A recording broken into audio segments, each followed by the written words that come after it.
Hi, it's Robert Mendelson, Fractional CMO here in beautiful Montreal, welcoming you to another episode of the Fractional Pros Canada podcast.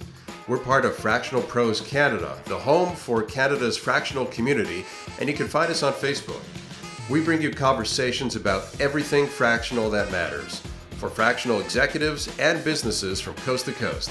Think of this as your go-to spot for real talk, practical wisdom, and strategies you can actually use, all without the corporate fluff and with plenty of Canadian content. Whether you're a fractional pro or a business in our great country of Canada and beyond, this conversation is for you. Grab your espresso and let's dive in. Welcome to the Fractional Pros Canada podcast. I'm your host and fractional CMO, Robert Mendelson, here in beautiful Montreal. When companies think about growth, they often focus on sales, marketing, or finance. But what about their most critical asset, their people? How do you strategically develop your team's skills to ensure they can meet future challenges? Today, we're going to explore a role dedicated exactly to that. Joining me today from Toronto, just down the street from here in Montreal, is Jen Fitzgerald Hansen, a Fractional Chief Learning Officer, otherwise known as an FCLO. Jen is passionate about providing teams with the best opportunities to refine their skills and go from great to extraordinary.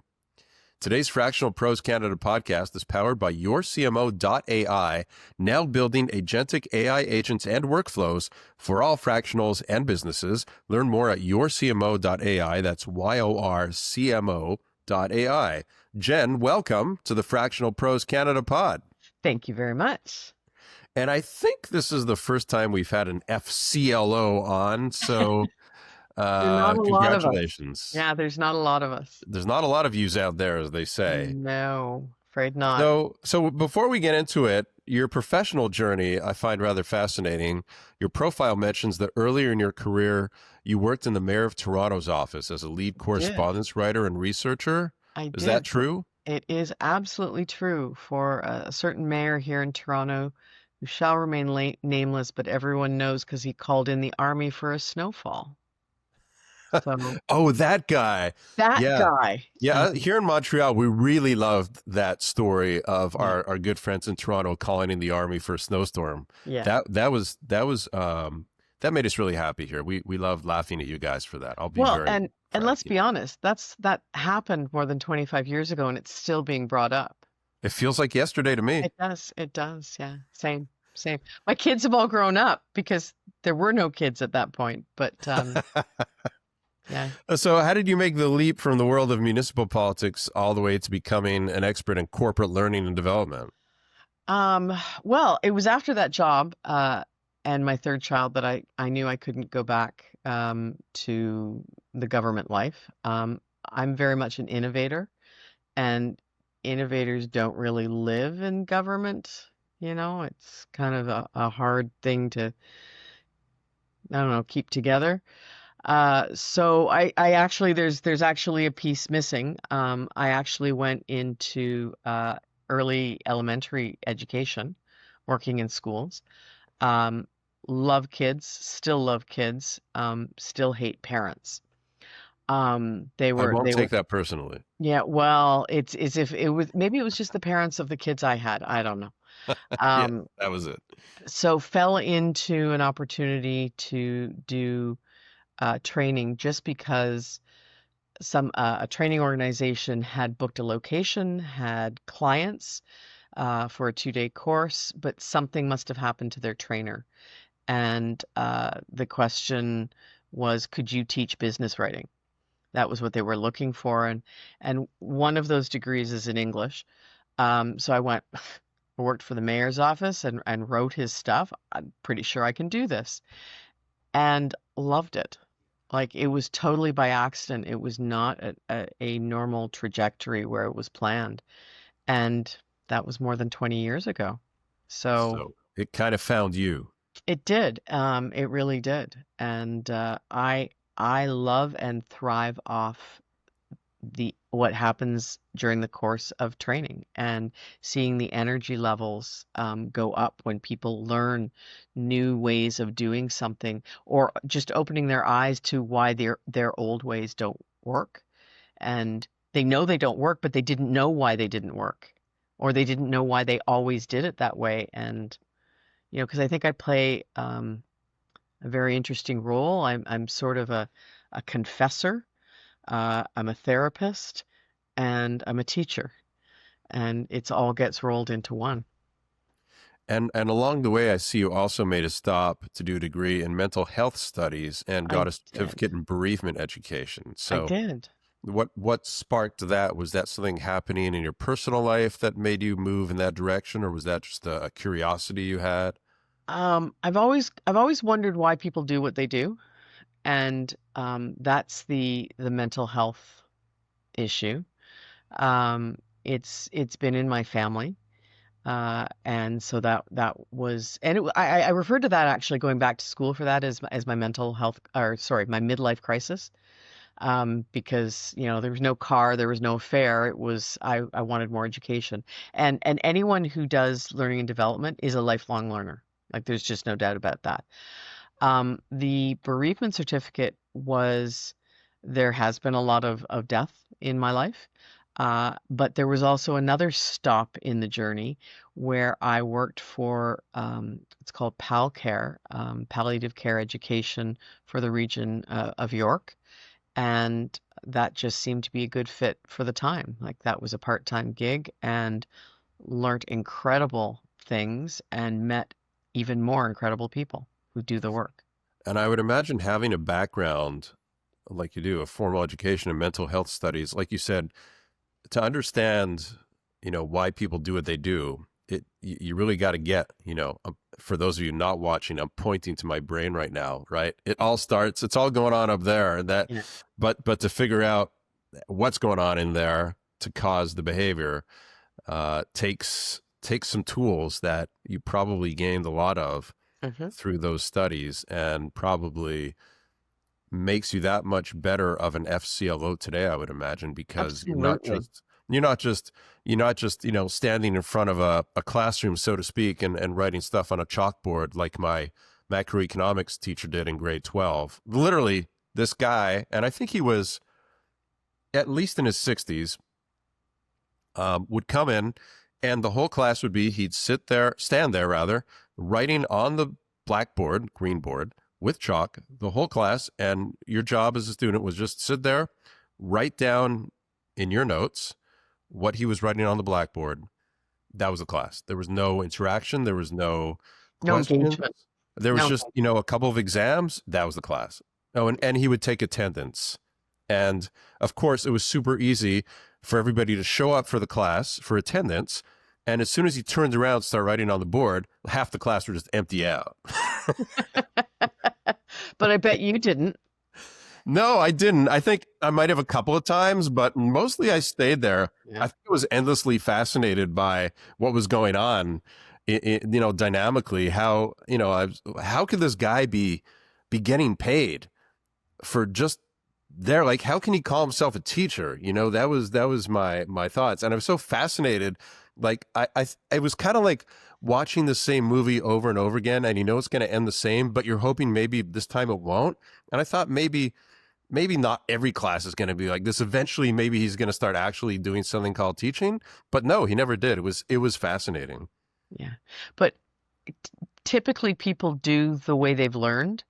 And if he was already 60 when you were a teenager, go back for when he learned to be a teacher, and maybe that's all he learned to do, or maybe that's all he saw. And until someone puts in that little seed to say, there's another way, people don't know that there's another way because they only know what through their lived experience. And as I said, that's the piece that is just fascinating for me when you show someone there is another way. Like the light that goes on in their eyes is like, that expression, if you want something to be different, don't do it the way you've always done it. There's the definition of insanity, doing the same thing over and over Right. again and expecting a different result. So it's like, this isn't working for you. Why are you still doing it? Well, I keep expecting the other person to change. Okay, well, you have no control over that other person. And I'll tell you what, if you want that other person to change, do something different, right? Yes. I'll Well, say I've come a long way since those teenage years on that that. level. Let's just say that. Yeah, for sure. So, okay, so FCLO, so what type of company calls you up and says, "Hey, I need a chief learning officer"? So typically the companies, let's talk about the companies I prefer to work with. How about that we start there? Okay. The ones Always that I good prefer to place. work with are small to medium sized. They have an HR department, but that HR department is massively underfunded in the sense of resources of humans. There is no learning and development department, let alone an individual doing it. So if you have a go getter, Go that's the get word her. I was looking for, a go getter employee who wants to get better and says, oh, there's this course or there's this course or there's this course. There's no one there to guide them or to help them. And so what I typically am invited in for is because there's a problem. There's a team that's dysfunctional. They're not meeting targets. There's a lot of conflict and it's affecting other departments. And I go in and try and help them out. That's typically that. Those are the ones I really like working with. So it sounds like a story we hear a lot that the fractional is brought in as the firefighter, right? Sure. Oh, There, always, there's a always. problem. There's a problem. We need somebody. Let's get somebody in here. Nobody thinks about proactively, like, what can we do to nourish our employees and make them want to stay longer and personal growth. Maybe a fractional chief learning officer could come in and put in a program to help us with employee retention. Not many companies are thinking about that, right? That's right. But once you're there and you can start to again plant seeds. I'm all about planting seeds wherever I go, uh, and say, so have you thought about this? Like I know I'm working over in this corner in this sphere, but what about over here? I'm hearing grumblings or people want to get developed. Like do you actually have an educational budget for them? No, I've never had one of those. What does that look like? And it's educating the people that bring me in as well. Yeah, and I think that's a key to any successful fractional who manages to get longer term engagements, not just brought in to put out the fire after a Yeah. couple months, but while you're there you start seeing other areas for improvement, other opportunities. And once you've put out the fire, then you have an opportunity to say, all right, I took care of that problem, by the way, I've noticed X, Y, and Z. Yeah. Let's talk about it. Now, there are other opportunities that arise. It could be in a larger company that does have an okay HR department, but they're still stretched, right? They don't have enough people. And I can come in for a project. So, we've always done onboarding face to face, and it's very labor and time intensive for our staff. Is there a way that we can turn this into an e-learning situation? And for onboarding, I'm great. I'm great with the idea of e-learning, not so great with others, but for onboarding, it makes perfect sense. And perfect. Like I will manage, effectively project manage that um, from start to finish. Like I don't do the work. That's not something I am even slightly good at. Uh, but I will manage the project with the right people. I'll source the right people for you. So onboarding, good for e-learning. At what point does that shift to in-person sessions?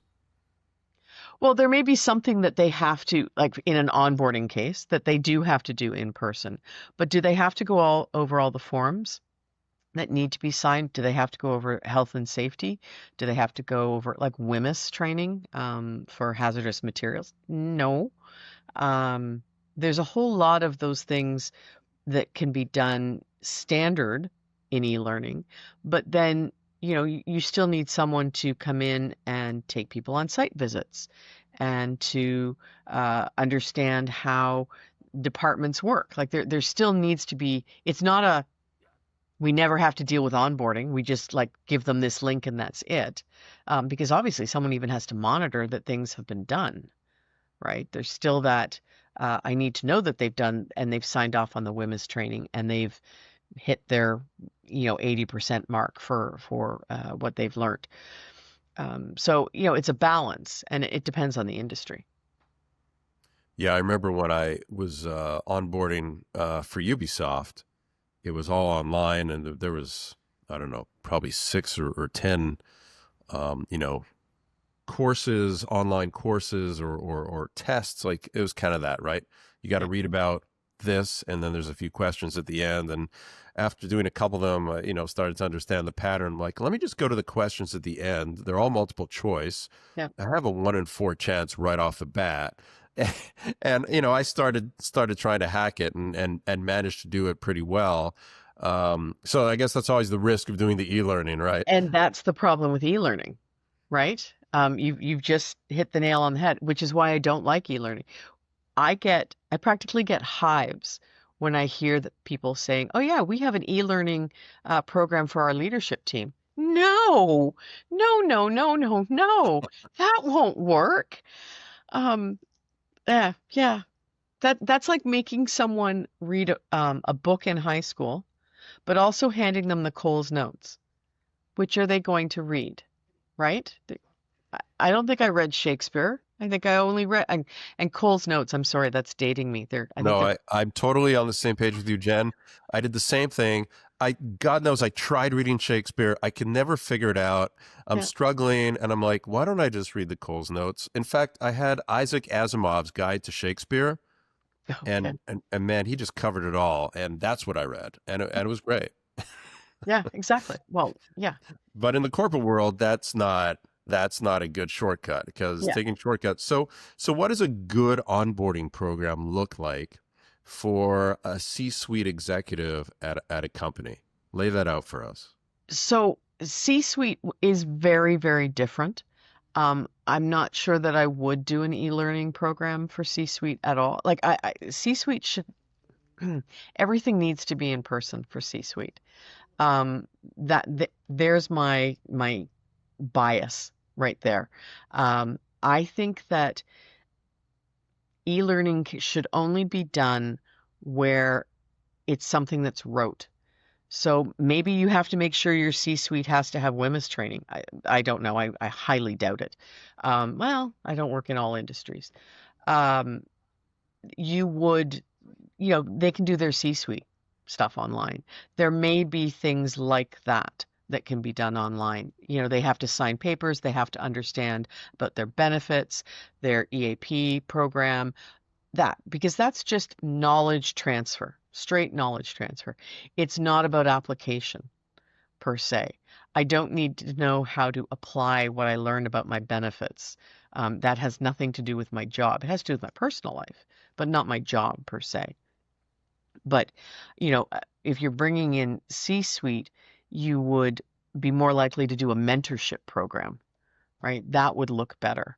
6 months, weekly, if not, well, I would start daily check-ins for maybe the first month, then weekly check-ins, then monthly check-in. Yeah, weekly, then monthly for 12 months. Um, it boggles my mind when people do all that work for hiring and interviewing and picking the right individual. They plop them in the seat and say, "Here's your office, here's your computer, here's your key card. See ya." And that's kind of it. Right. They feel like the heavy lifting is done once they've hired the person. Yeah, And really, as they say, the work is just beginning. absolutely. Absolutely, Robert. Other than those kinds of, you know, shortcomings that you see in businesses, are there any other, you know, big mistakes that otherwise well-intentioned companies are making when it comes to developing their people? Everything comes back to dollars and cents, which is sad. But your question leads me right back to budgets. Um, Typically, the first thing that will get sliced when times get difficult or they get scary are learning and development budgets, if they have them to begin with. So, I guess to answer your question, um, the mistake they make is just not realizing that lifelong learning for their employees is so important. And if it's going to be learning that will help them in their work careers, it needs to be funded at least partially by the organization. So some organizations I've worked with have a 50-50 policy, right? You pay 50%, I'll pay 50%. And those are for typically off-site sort of programs. Hmm. So let's pick something really big. Somebody wants to go for an MBA, right? They will uh, they will go half with them with the individual. Um, a lot of learning development is team related, so it's about bringing people in. There's obviously no cost other than the time. But you've got to find the right training organization. Not all training organizations are created equally. Yeah, this is making me think of at least one, probably a few companies I worked for back in the day. And hot summer day, I'd walk into the server room, cool down, air conditioned, walk Hmm. out of it back to where everybody's working, boiling hot, humid, not a pleasant work environment. Yeah. And, I think in my before I knew what I knew, I'd go to the manager and go like, how come it's so cool in there, but not in here? And they would just blatantly tell me, oh, well, we need to keep, the servers at a certain temperature, otherwise they won't perform well. And I'm just standing there like, okay. Like obviously I'm thinking, what about the humans? Same kind of Yeah. story, no? It's like, no, air conditioning is expensive. We need to watch our costs, and we need to, and that's kind of what we're talking about here. So, Robert, if I could wave a magic wand, I would take anyone that's in a leadership role and I would mandate them to take a course in psychological safety and learn how employees perform at such a different level when they are taken care of, when they feel psychologically safe. And if that means bringing in air conditioning, if that means lowering the temperature on the air conditioner, but what it doesn't mean is saying, oh, let's have a pizza lunch Mm-hmm. once a month. That's not psychological safety, right? Right. If it means you're my direct report, that I can come to you and tell you not just about what's going on work-wise for me, but I feel safe to tell you what's going on in my personal life. And I also feel safe saying to you, Robert, you kind of screwed me up in that last meeting. You kind of threw me under the bus with that client. That I feel safe to say, even though you're my boss, I feel safe to say that, right? And then you don't go, oh well, Jennifer, don't be an idiot. Like you say, oh my God, I never realized that. I'm so sorry. I'll deal with that, right? And you take that feedback for what it is, and where it's coming from. Psycholo- Psychological safety is the most powerful thing a leader can provide. It, that's my magic wish. So for executives who are still on the pizza lunch train, transformation looks like this. Yeah. Do your employees feel safe enough to come to you after the lunch and say, by the way, I didn't really like the fact that the only choices of pizza all had pineapple on them. Yeah. You need a safe space to start there, right? And Well, then, I'm a and then, vegetarian. How do you not know that I'm a vegetarian? There's ham on that pizza, right. right? Or it's I maybe I need something different for religious reasons, right? And that wasn't taken into consideration. Do I feel safe? I'm not going to feel safe. There you go. Let's talk about, again, your journey into the fractional space from where you came from. What kind of mindset shifts did you find you needed to make, or just shifts in general of, the way your everyday looked like from going from where you came from as a trainer to a strategic fractional leader? So when I was a trainer, I was never Monday to Friday, 9 to 5, right? In my journey, it was always part time. In the beginning, it was because I had small children, right? So it worked very well. So going fractional makes sense, right? Um, and uh, it not all that different. Um, but I will say that the because I work now for an organization that is strictly learning and development, and they offer a fractional CLO. It was the brainchild of the owner to say, well, companies don't necessarily need someone like you full time. It it is a great idea that we can like sort of rent you out for them. And so I am fractional in the sense that I am placed in companies when the need is there. But in my case, I am not fractional like most of the other people who we work with in your fractional sort of network. Um, I can't I it was such a great idea for my boss to come up with this idea because companies were complaining about having projects or needing to solve problems, but they were small enough, small medium size that they didn't have the budget to hire a CLO. And then he came up with the brainchild, which is part of the reason why you haven't met too many of us, I think. I mean, how many companies have a full-time CLO to begin with? Oh, so you would probably have a learning and development manager, Okay. right? For sure, who would probably answer to your people and culture director or whatever they may call them at that point. Um, it's a very, very unique offering.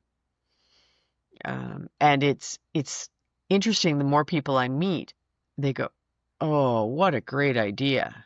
Like that's just stunning. Um, it is. I It mean, is. it's really when you think about it, it's basics like sliced bread, right? It's just it's not a complicated concept. No, it makes But sense. again, it comes back to companies not focusing on the people as much as everything else. Yeah. Yeah. Let's talk about how AI is changing your world. I'm sure there's a lot of Mhm. companies out there now who maybe a couple of years ago thought about bringing in, a CLO or a fractional CLO, and now they're like, oh, I don't need that anymore. I've got ChatGPT and Claude and all the Um, others. So what's going on there in the space? so that wasn't where I thought you were going with that question. Where did you think Um, I was going? well, I was about how I use AI to Well, do my I'd like role. to know that too, but let's get to Okay, the first let's get part to the first. first Yeah, one. I want to hear both. I Chat, Claude, all the rest of them. I don't. I have nothing against them. First of all, I think they're the best thing since sliced bread. Since you mentioned sliced bread, uh, I don't see how they can fill my role though. I don't think I have to worry about being out of a job, like some people are when they're scared about AI. Because now there. Oh, sorry. Let me backtrack that answer. You used to send people out for training in Excel or Word or Outlook or whatever.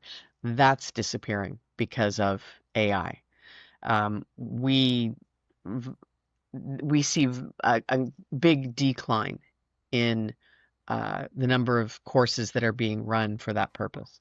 I did an Uh, Excel training course. Remember, it was a day-long training course, sitting in a classroom and walking through, here's how you do this in Excel. yeah, Wow. and Yeah. did it not make your ears bleed, right? Ugh. By the end, by the Among other afternoon? things, yes. Yeah, absolutely.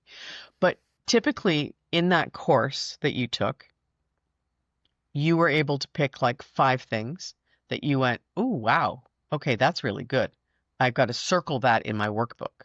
Right? Right. Now, what you do is, let's say you didn't have the training, you're in Excel and it's like, "I want to do this." Okay, Chat GPT. Chat, how do I do this? And you're going to get your answer. Oh, okay, that's fine. So you don't need that full day of training. When you need something, you have a resource sitting right beside you, right? So in that regard, learning and development has had a big shift, right? For sure. I don't think it's going to replace things like courses like Power BI, like the really high level things. I think it'll take a while before that happens, unless people are really good at their prompts. but you almost have to take that course to know what the language is that you would need to use in a prompt to get what you wanted. So I think the high-end Excel courses, how to make pie graphs and charts and things, that may still need to be, but the sort of beginner, intermediary, low level, advanced, I think those are gone. You know, I can see companies who more and more now are starting to build out their AI department, their AI team, whatever the right terminology is for it. Yeah. And one of the things on their roadmap is, personal development, learning, etc. Create an agentic workflow, and they get the special prompts in, and it's drawing on all these bodies of knowledge and textbooks and all that fun stuff. And the company now is essentially moving a lot of the AR function into the AI department. Yeah. But one of the things I find interesting, and I don't know the terms. I'm not a techie person, so please excuse me if I get this wrong. But there there is a real worry about proprietary knowledge when you're using AI and whether it's being used to feed the big machine, or can you keep it sort of under a dome of silence that is only for your company? And again, I'm with small, medium-sized companies. So teaching them or convincing them that that's what they have to do first is difficult.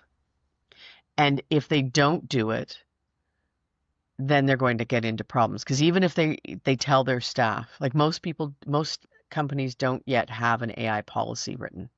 Right. And so I went into a company and I was teaching email writing, right? It's probably the only hard skill I teach. And I'd had the discussion about, are your people using it? No, people aren't using it. And I thought, oh, here's my chance. So I asked, Sorry, just give us an idea. How long ago was this? what month are we? Spring? In the spring? Okay, so like just a few months ago, Yeah. there were still people who at least management thought were not using AI to write their emails. Mhm. Okay. So then I asked, in each of the classes, did 13 classes, 20 people in a class, so you can do the math. Um, and in each class, it was well over 60%, if not closer to 90%, were saying, yeah, absolutely, I'm using it to use AI because it's not blocked on their work computers. Not that I'm advocating that it should be. Mhm. Um, but some of them said, well, even if it got blocked on my work computer, I have my phone, right? So they have ways around that. And there was no dome of silence on this particular organization. And I said, come on, guys, we got to get this in place because you can't rely on, like, you don't even have an AI policy, and you can't rely on having no dome, even if you had an AI policy, somebody not putting some document in to get it summarized and giving away proprietary knowledge. What are you going to do? They don't get it yet. They don't get it. And there's only so much I can do, right? Yeah, and a lot of businesses, I'm still seeing a lot too. They're just rushing into AI. They feel the pressure. I got to get on this AI train, or Yeah. it's going to run me over. And they just do it without, some thinking first, some strategy, some guardrails.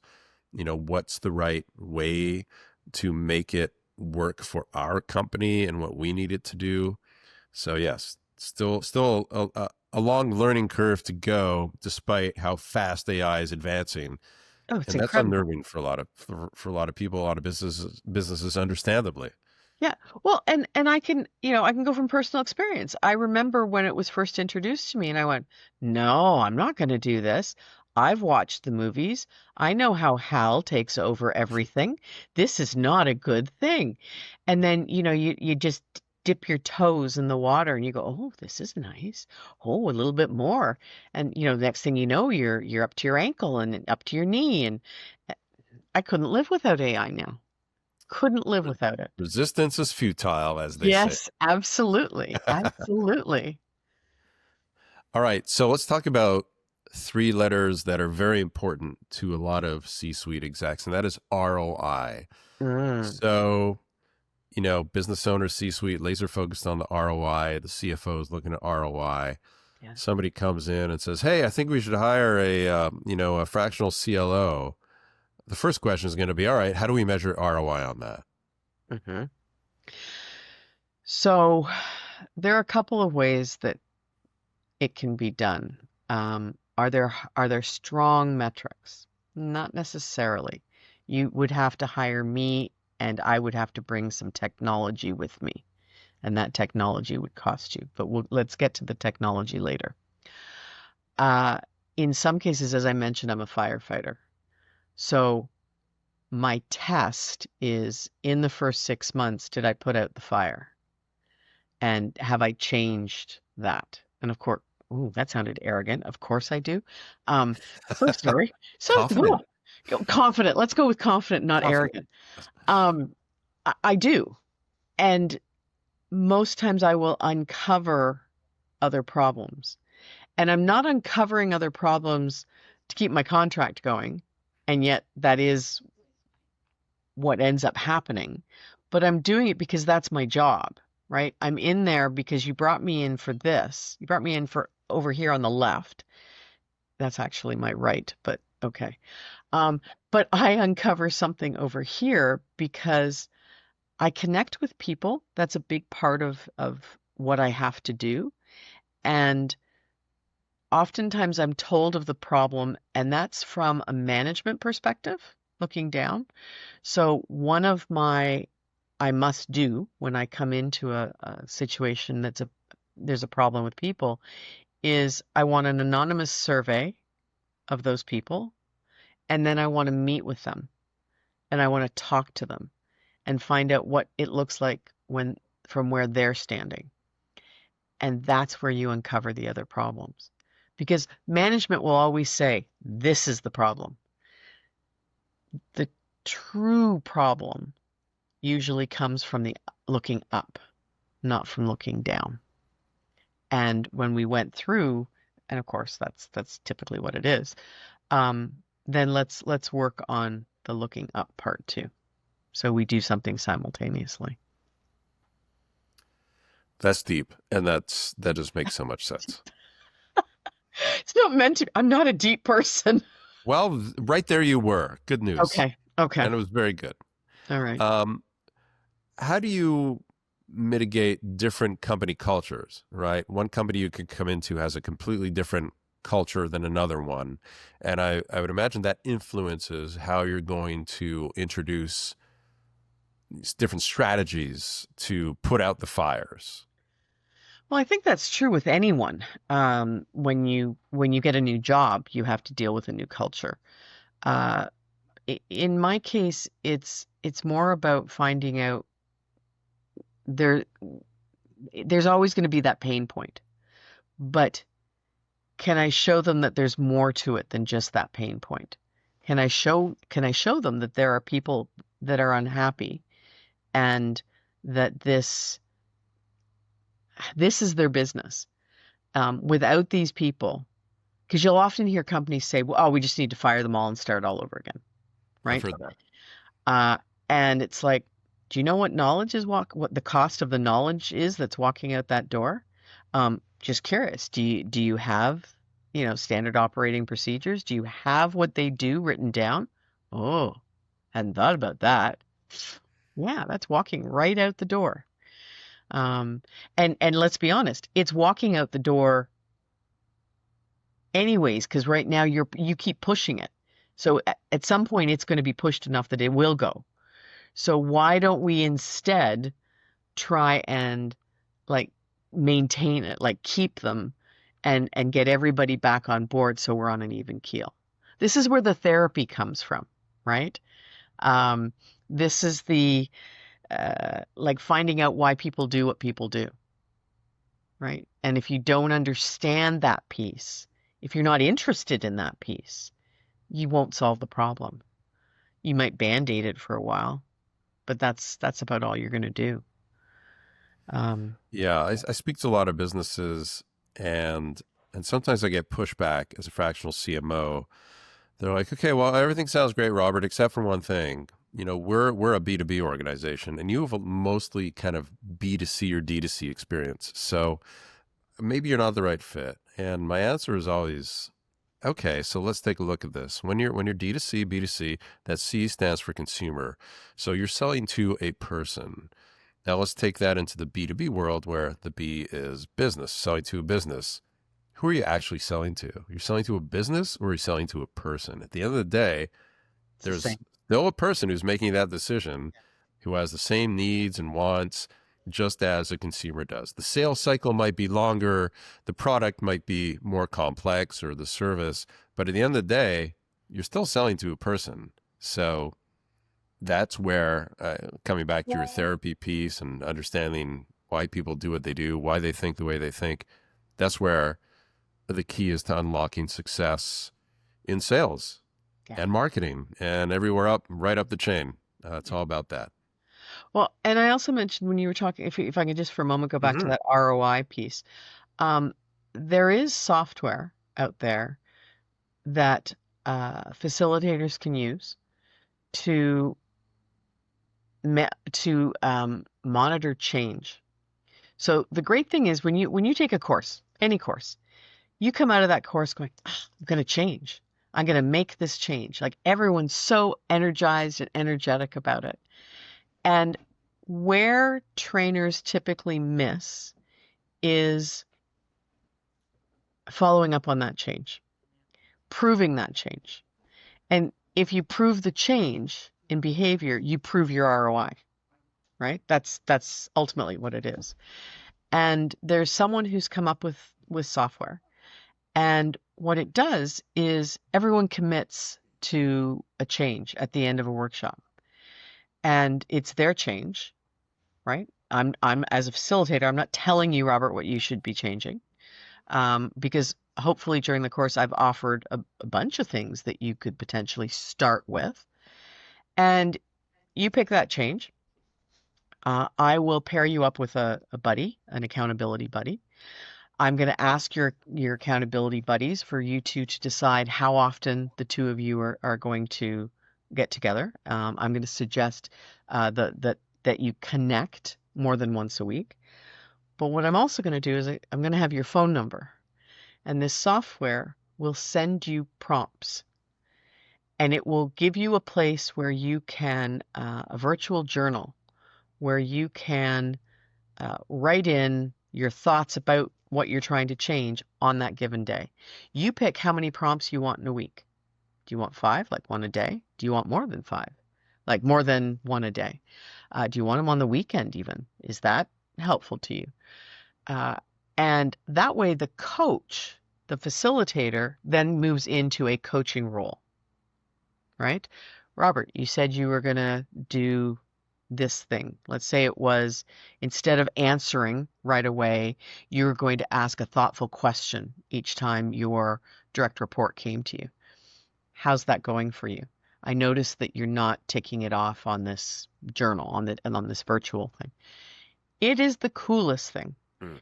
And there is actually, they've been using the software long enough that they have data to prove the ROI of using this method. So you can actually show how useful the workshop is, the change is. And ultimately, if we want people to change behavior, it's because something's going on in the business. And therefore, you can prove the ROI. It's fabulous. Automated accountability. Love it.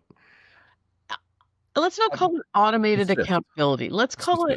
Let's call it a helping hand, because the accountability really, I mean, it prompts you, but it can't make you do it. So does it work for everybody? Of course not. There's going to be people who take a course and are going to go, screw this.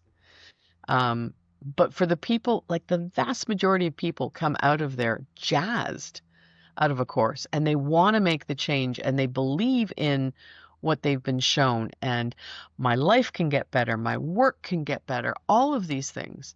But I lose that energy because the minutia of every day is happening.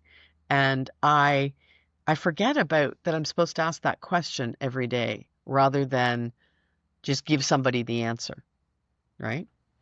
I'm supposed to coach more. I'm not supposed to tell people more. It's fabulous. Fabulous.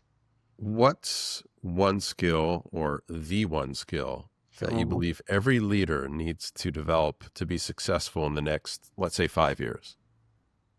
So if we assume that they know about psychological safety, but we're taking something away from that, I would say it's active listening.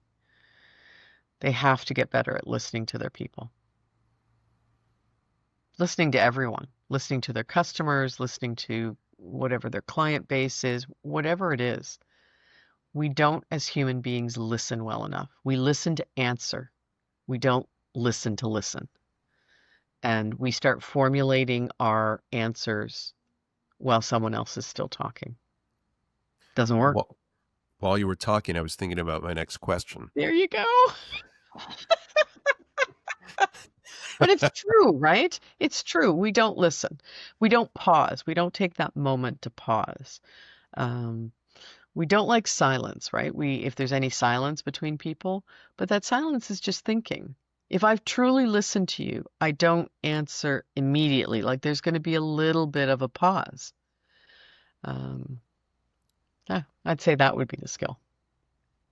Yeah, I think you're right on. And I think active listening is a skill that is already hard enough. Now we're surrounded by so many distractions that are just constantly bombarding us, right? Starting with everything going on our phones, on our screens, and everything else. So Can I it's definitely, just give you an example? So, yeah. an analogy of an example. Sorry. I went to my first NFL game. I was so excited. I'd never been to an NFL game. I am a football person way, way back. Took my son. We went down to Detroit. I love the game. I went for the game. But there were so many distractions. There were so many jumbotrons and cheerleaders and kiss cams. And there were so many times I'd hear the crowd go, and I'd miss the play on the field because and it's not that I was actively looking at other things. I knew what I wanted to see, but my brain was just trying to take this all in. I almost needed blinders on to just watch the field. That's what it's like for us now, Yeah. trying to live in the digital world that we live in. It's incredible. There's so many things, and that's not even including what's going on in our brain, Oh right? yeah. Don't get me I've got started. well, no, It's noisy in there. I've got a sick parent that I'm a caregiver for. My child's about to fail English. Had a fight with my husband last night. I stepped in cat barf this morning. Like whatever is going on. Plus, the world is just buzzing at you, and we don't listen, right? Someone comes to us to tell us something, and we don't listen. Or we don't listen well. Let's put it that way. We don't listen well. I intentionally had an extra A long pause there, yeah. pause there to show people that the silence may be uncomfortable, but actually allows us to process a little bit and think. It's good. It does. It does. All right, final question to wrap things up, Jen. Okay. What message would you put on a billboard for millions of business owners to see as they pass by it on the highway of life every day? Are you taking care of your biggest asset? Because it's your people. Are you taking care of your biggest asset because it's your people? How about most important asset? Are you taking care of your most important asset? Right. It may not be biggest, but it's certainly Right. most important. Most important. Because it's your people. That came Love it. pretty quickly. I'm very surprised. I've had guests, I think actually just one, who shall remain nameless, who had so much trouble coming up with the answer to that. They actually did a shout out to, ChatGPT while we were recording. And I thought that was really interesting. And I'm not judging. I'm just saying that's the day and age we live in where if we're having trouble coming up with something, it's like we've got that assistant right there all the time. We feel like a sort of a safety net there. And that's for better and for worse, I think. So I was in the car with my daughter a number of years ago, and she asked me a question, and I can't remember what the question is. I'm not telling you. I truly don't remember. But I remember thinking, that she could come up with the answer if prompted properly. And this was before we used the word prompt, but right. And I said, so, my daughter's name is Taylor. So Taylor, think about this. Like, how could you come up with this answer and blah. And the response I got, like, I think I peppered her with 2 or 3 questions to get her to come up with the answer. Critical thinking skills, really important. And she said, Mom, if you don't tell me, I'm just going to put it in Google. There you go. What Jen, how can people contact you? I can be contacted at Jennifer. My email is jennifer@learngistics.com. Do I throw out my cell number? Sure, throw out my cell number. 647-981-4416. And that is my cell number, not my company cell number or my company business number. I'm on LinkedIn. I think it's Jennifer Fitzgerald Hansen. I think that's what it is there. And I guess through you know how to get in touch with me. Sure do. And we'll throw all that in the show notes as well. Okay. All right, Jen, thank you so much for joining us today on the Fractional Pros Canada podcast. It has been a pleasure. Absolutely a pleasure, Robert. That's a wrap on another episode of the Fractional Pros Canada podcast. If you're a fractional professional based in Canada, we'd love to have you join us in the Fractional Pros Canada Facebook group, the home for Canada's fractional community. It's where Canadian fractional executives connect, share insights, and help each other succeed. Until next time, I'm Robert Mendelson, Fractional CMO. May your impact be full-time, even if your hours are fractional.